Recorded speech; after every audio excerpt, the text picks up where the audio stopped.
Hi friends, मैं आप लोग को लीनियर अलजेब्रा का बहुत इंपॉर्टेंट क्वेश्चन बताने जा रहा हूँ। यह क्वेश्चन गेट 2014 में पूछा गया है। क्वेश्चन है कि let A belongs to M3 over R be such that determinant of bracket में a माइनस आई बराबर 0 where I denote the 3x3 identity matrix if the trace of a is equal to 13 and the determinant of a is equal to 32 then the sum of square of the eigenvalue of a is। बोल रहा है कि A क्या है, A belongs to M3 over R, मतलब क्या होता है इसका मतलब 3x3 का मैट्रिक्स है।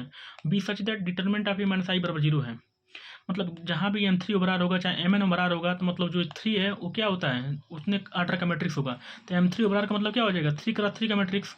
तो मैं क्वेश्चन सॉल्यूशन बताने जा रहा हूँ। देखिए लिखा है कि ए क्या है, 3x3 का मैट्रिक्स है। A belongs to M3 over R मतलब this implies that A 3x3 का मैट्रिक्स है। और आपको पता है कि जब भी 3x3 का मैट्रिक्स होगा तो उसके पास कितने आइगन वैल्यू होंगे, 3 आइगन वैल्यू होंगे। जब मान लीजिए 3x3 का मैट्रिक्स है, this implies that exactly 3 eigen value exist करेंगे। क्योंकि 3x3 का मैट्रिक्स है तो मैं उसको नाम दे दिया हूँ आइगन वैल्यू का λ1 λ2 λ3, मतलब 3 आइगन वैल्यू होंगे ना। तो एक का नाम λ1 है, दूसरे का नाम λ2, तीसरे का नाम λ3 है। ठीक है। और फिर उसके बाद से आपको दिया है determinant of A minus I बराबर 0। देखिए तो मैं यहाँ लिख रही हूँ since determinant of A minus I बराबर 0। तो आप एक रिजल्ट पढ़े हैं, जानते हैं कि ब्रैकेट में साइड में लिख दिए हैं determinant of A minus lambda I बराबर अगर 0 होता है तो this implies that lambda is an eigen value. जब भी अगर determinant of A minus lambda I बराबर 0 होगा तब लेमडा उस क्या हो जाएगा, उसका आइगन वैल्यू हो जाएगा। तो यहाँ से देखिए determinant of A minus I बराबर 0 है तो इससे कंपेयर कीजिए, लेमडा की जगह पे क्या है 1 है, तो यहाँ पे 1 आइगन वैल्यू हो जाएगा कि नहीं, मतलब एक इसका आइगन वैल्यू हो जाएगा। तो आइगन वैल्यू का हम नाम क्या दिए हैं, λ1 λ2 λ3, इसी में से किसी नाम के बराबर होगा ना। तो मैं λ1 बराबर 1 कर दिया हूँ। ऐसा क्यों किया हूँ, क्योंकि determinant of A minus lambda I बराबर 0 जब होता है तो लेमडा आइगन वैल्यू हो जाता है। तो यहाँ से देखिए लेमडा की जगह पे क्या है 1 है, तो 1 इसका आइगन वैल्यू हो जाएगा। तो मैं नाम दिया हूँ आइगन वैल्यू का λ1 λ2 λ3, तो इसी के बराबर ना किसी के होगा। आप λ2 बराबर 1 लिख सकते हैं, λ3 बराबर 1 लिख सकते हैं, लेकिन किसी एक ही के बराबर ना होगा।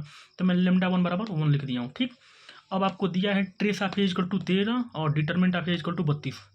देखिए यहाँ पे since trace of A equal to 13 दिया है, तो ट्रेस क्या होता है, सम ऑफ आइगन वैल्यू, मतलब आइगन वैल्यू को जोड़ देते हैं उसी को ट्रेस बोलते हैं। तो ट्रेस का मतलब होता है sum of eigen value equal to 13। तो आइगन वैल्यू का नाम क्या है, λ1 λ2 λ3, तो उसको जोड़ लीजिए, λ1 प्लस λ2 प्लस λ3 बराबर 13। तो एक आइगन वैल्यू आपको मिल गया है ना इस रिजल्ट से, λ1 बराबर 1। तो यहाँ रख देंगे λ1 की जगह पे 1, दिस इम्प्लाइड 1 प्लस λ2 प्लस λ3 बराबर 13। तो λ2 प्लस λ3 बराबर क्या हो जाएगा, 13 माइनस 1 बराबर 12। तो दिस इम्प्लाइड एट λ2 प्लस λ3 बराबर 12। ठीक, इसको समीकरण एक नाम दिए हैं। अब यहाँ से देखिए दिया है determinant of A equal to 32। ठीक, तो यहाँ से मैं लिख दिया हूँ now determinant of A equal to 32। तो डिटर्मिनेंट क्या होता है, product of eigen value. Product of eigen value क्या बोलते हैं, डिटर्मिनेंट बोलते हैं। तो this implied at product of eigen value equal to 32 है। तो आइगन वैल्यू हमारा क्या है, नाम यहाँ से देखिए दिए हैं λ1 λ2 λ3। तो यहाँ से प्रोडक्ट मतलब होता है मल्टीप्लाई करना, λ1 इंटू λ2 इंटू λ3 बराबर 32। तो एक आइगन वैल्यू आपको पहले से मिल गया ना रिजल्ट से, λ1 बराबर 1 है, तो λ1 की जगह 1 रख देंगे। तो 1 इंटू λ2 इंटू λ3 बराबर 32, दिस इम्प्लाइड λ2 इंटू λ3 बराबर 32 हो गया। समीकरण 2 नाम दे दिए हैं। अब यहाँ से इस समीकरण से λ2 और λ3 का मान निकाल लेंगे।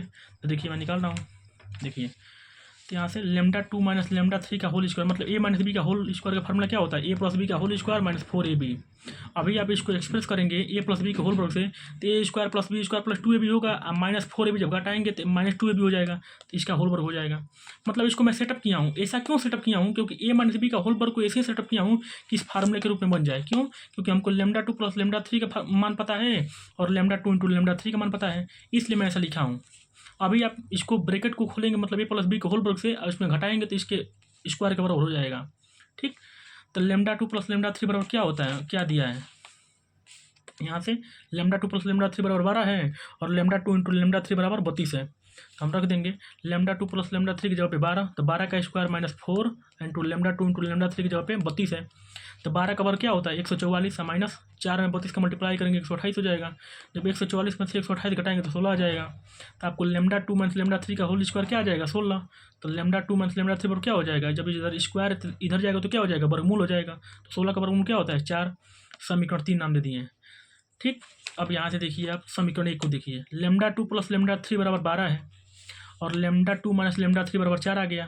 तो हम समीकरण मतलब एडिंग इक्वेशन 1 एंड 3, मतलब समीकरण 1 और समीकरण 3 को क्या करेंगे, जोड़ लेंगे। तो यहाँ से देखिए समीकरण 1 क्या है, λ2 प्लस λ3 बराबर 12 है और समीकरण 3 lambda two minus lambda three बराबर 4 है। दोनों को जोड़ेंगे तो क्या आ जाएगा, lambda two plus lambda three समीकरण 1 से, और समीकरण 3 से lambda two minus lambda three बराबर, और उसके बाद साइड राइट हैंड साइड में क्या था उसके 12 है, यहाँ से 12 है, और इधर 4 है, तो 12 प्लस 4 हो जाएगा। तो यहाँ से लेमडा थ्री से लेमडा थ्री कट जाएगा, तो lambda two plus lambda to क्या हो जाएगा, 2 लेमडा टू बराबर 16, लेमडा टू बराबर 16 बटा 2 इक्वल टू 8 हो जाएगा। तो लेमडा टू का मान कितना आ गया, 8। देखिए ठीक, और putting the value of lambda two in equation 3 we get, मतलब जो लेमडा टू का मान निकला है इसको समीकरण 3 में पुट कर देंगे यहाँ पे। ठीक, तो यहाँ से क्या होगा, इसकी जगह पे लेमडा टू की जगह पे 8 रखिए, तो 8 माइनस लेमडा थ्री बराबर 4 हो जाएगा। तो लेमडा थ्री बराबर क्या हो जाएगा, 8 माइनस 4, तो लेमडा थ्री बराबर 4 हो गया। तो देखिए यहाँ से आप देखिए कि लेमडा वन का मान तो पहले से इस रिजल्ट से निकल गया है, लेमडा वन का मान क्या आया है, 1 आ गया, लेमडा टू का मान 8, लेमडा थ्री का मान 4। तो हमारे पास ये कितने क्लास का मैट्रिक्स था, ये 3 क्लास 3 का मैट्रिक्स था, तो उसके 3 आइगन वैल्यू थे, lambda one lambda two lambda three, तीनों का मान निकल गया। अब क्या बोल रहा है, हमारा सॉल्यूशन क्या निकालना है हमको, बोल रहा था मतलब क्वेश्चन में बोल रहा था कि sum of square of the eigen value, मतलब जो हमारा आइगन वैल्यू आया रहेगा उसको स्क्वायर कीजिए और उसको जोड़ लीजिए। तो मैं वही कर रहा हूँ, यहाँ लिखा हूँ now sum of square of the eigen value, मतलब क्या करेंगे, जो आइगन वैल्यू निकला है उसको स्क्वायर कीजिए और उसको जोड़ लीजिए। तो इसका मतलब क्या हुआ, this implied that lambda one square plus lambda two square plus lambda three square, मतलब क्या हुआ, जो आइगन वैल्यू है उसका स्क्वायर कीजिए, तो तीनों का स्क्वायर कर दिया और जोड़ लेंगे। तो lambda one square plus lambda two square plus lambda three square equal to, lambda one का मान क्या था 1, तो 1 का स्क्वायर प्लस लेमडा टू बराबर क्या है, यहाँ से देखिए 8, तो प्लस 8 का स्क्वायर प्लस लेमडा थ्री बराबर 4 है, तो 4 का स्क्वायर, तो 1 का वर्ग क्या होता है 1 होता है, 8 का वर्ग 64, 4 का वर्ग 16, तो तीनों को जब जोड़ेंगे तो क्या आ जाएगा 81 आ जाएगा। तो यही हमारा आंसर हो गया, lambda one square plus lambda two square plus lambda three square बराबर 81, मतलब 81 हमारा आंसर हो गया। Thank you. वीडियो अच्छा लगे तो लाइक कमेंट जरूर करें।